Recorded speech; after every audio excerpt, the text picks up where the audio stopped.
सबसे बड़ा मसला इन दोनों आर्टिकल्स का ये है कि ये बहुत सब्जेक्टिव है इन देयर नेचर। सो जैसे कि गुड कैरेक्टर की बात होती है आर्टिकल 62 में, अब जो मेरे लिए एक गुड कैरेक्टर है एक इंसान का, वो किसी और के लिए शायद ना हो।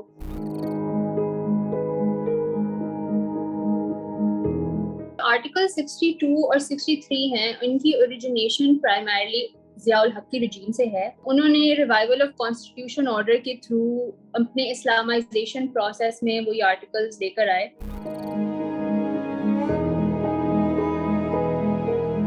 In a nutshell, Article 62 puts down the qualifications that are required for a member of parliament. अब जिसकी वर्डिंग है वो कुछ ऐसी है कि a member should have good character, उनका इस्लाम के बारे में नॉलेज होनी चाहिए, member should be righteous होने चाहिए, sagacious होने चाहिए, और एक जो बहुत ज्यादा सुनने में आता है वो ये है कि सादिक और अमीन होने चाहिए, पाकिस्तान की आइडियोलॉजी और सॉवरेनिटी के खिलाफ कोई चीज नहीं करें, कोई बात नहीं करें। ये क्वालिफिकेशंस हैं फॉर मेंबर ऑफ पार्लियामेंट। और आर्टिकल 63 की जब बात करते हैं वो है grounds for disqualification.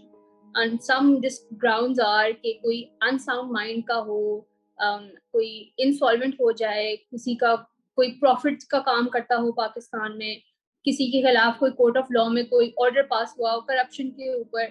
So primarily Article 62 and 63 have to do with qualifications and disqualifications of a member of parliament.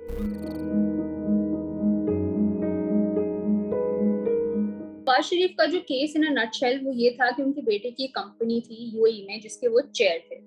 अब वहां पे उनकी एक सैलरी बनती थी जो उन्होंने नहीं ली, एंड बिकॉज उन्होंने वो सैलरी अपने एसेट्स डिक्लेरेशन में डिस्क्लोज नहीं की तो he was disqualified under article 62(1)(f) particularly, that कि वो क्योंकि उन्होंने ये डिस्क्लोज नहीं की तो वो सादिक और अमीन नहीं है।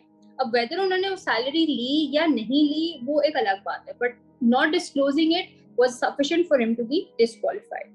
अब इस केस में एक प्रिंसिपल सेट आउट हुआ जिसको हम कह लें प्रिंसिपल ऑफ स्ट्रिक्ट लायबिलिटी, जिसका प्रेमिस ये था कि कोई भी नॉन डिस्क्लोजर या मिस डिस्क्लोजर होगी किसी की एसेट डिक्लेरेशन में, that will result in disqualification.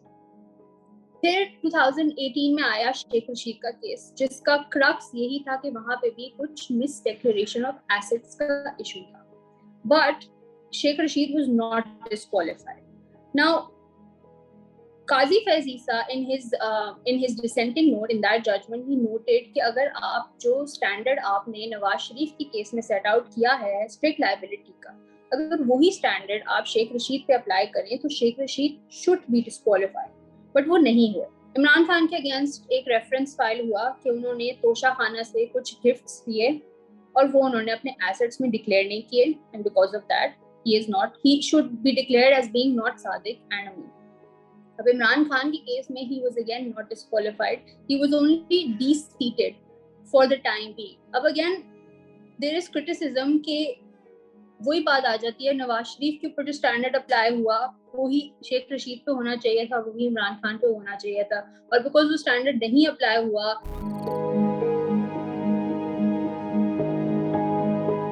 क्योंकि ये सब्जेक्टिव है तो कोर्ट्स इसमें अंदर मीनिंग खुद से अटैच करते हैं। मेंबर ऑफ पार्लियामेंट से एक्सपेक्ट करना कि वो एक सर्टेन स्टैंडर्ड अप होल्ड करें, इसमें कोई वो नहीं है, कोई डिस्प्यूट नहीं है, होना चाहिए, एक स्टैंडर्ड एक्सपेक्टेड होना चाहिए उनसे, बट वो स्टैंडर्ड जो है उसका एक पैरामीटर होना चाहिए, उसमें क्लैरिटी होनी चाहिए कि क्या उनसे एक्सपेक्ट किया जा रहा है। अब अगर हम सादिक और अमीन की बात करते हैं तो सादिक एंड अमीन का जो इशू है वो ये है कि ये रिलीजन से आ रहे हैं, पहली चीज तो ये है। अब क्योंकि ये रिलीजन से आ रहे हैं, एक स्टैंडर्ड है जो होली प्रॉफिट की सुन्ना से आ रहा है, बट वो स्टैंडर्ड इतना हाई है, it is almost perhaps unattainable, and even if it is attainable, that standard is so high that every member, no matter how honest or how trustworthy they may be, at some point हर कोई they will fall short of the standard, because वो standard ही इतना high है and there is no clarity कि सादिक और अमीन होने का in a nutshell मतलब होता क्या है। So that is the problem.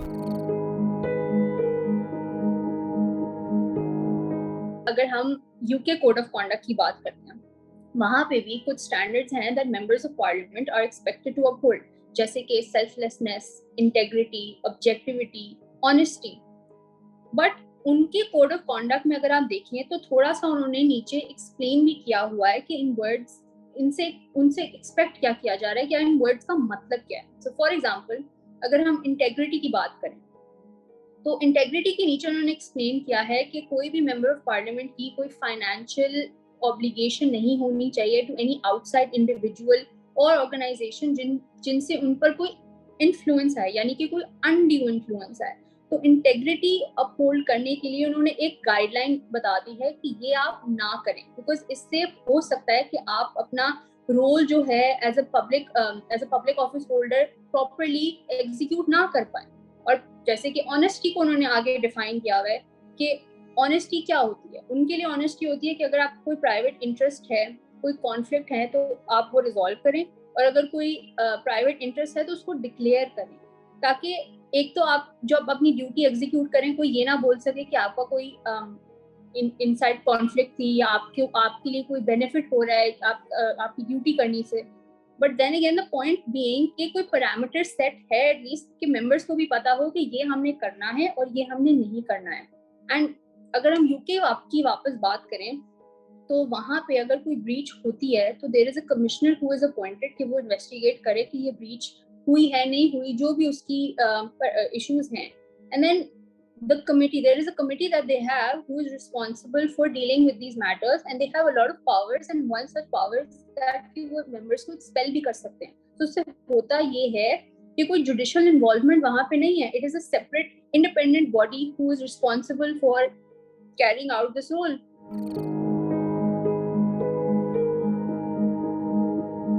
अब जब 18th अमेंडमेंट का टाइम था तो पॉलिटिकल पार्टीज के पास एक अपॉर्चुनिटी थी कि वो इसको अमेंड करते, but interestingly Nawaz Sharif government ने इसको रिजेक्ट कर दिया और वो उनके ही गले पड़ गया।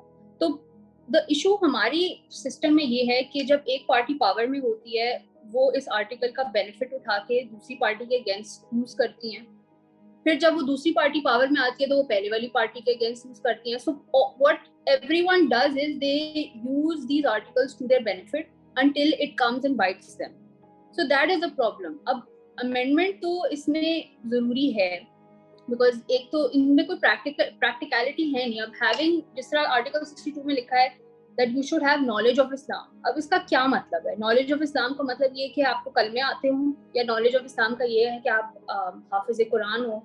अब क्या आप इसका पर्पस क्या है? क्या आपके पास नॉलेज हो तो किस एक्सटेंट तक नॉलेज हो? अगर आपके पास गुड कैरेक्टर है तो क्या मतलब है इस गुड कैरेक्टर होने का? What does it Intel? कोई पैरामीटर नहीं है लाइक आई सेड बिफोर, और हर पार्टी के पास अपॉर्चुनिटी आती भी है, so they don't amend it simply because it benefits them at that point in time.